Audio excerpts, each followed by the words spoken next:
Hey, so today's Tuesday tip for Real Turf is talking about water features. When you think about a water feature, most people think about a pond or a stream or something like that in their backyard.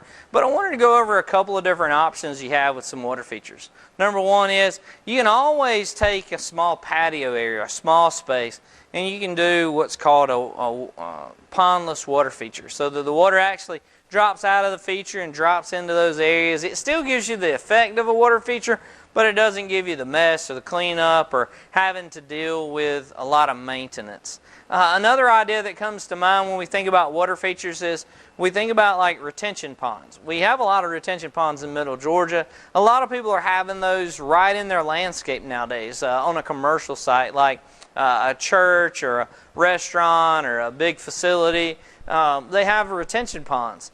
Those retention ponds can be ugly and nasty, and they can smell bad. They can cause insects and disease, mosquitoes, all those great things. Or we can also take those areas and we can put floating fountains in those to get that water agitated, to keep that water moving. We can also put in those water features a fungicide or an insecticide to take care of the insects that are in there, keep the mosquito breeding down, all of those things as well. But around the home, a lot of water features are just as simple as a water barrel with a small water fountain or water feature in those, or a pondless water feature that has no area for mosquitoes to breed.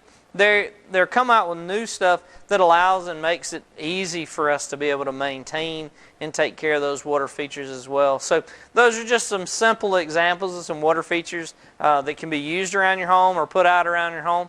If you're interested in those, let us know. We'd be more than happy to help you design a water feature on your patio space as well.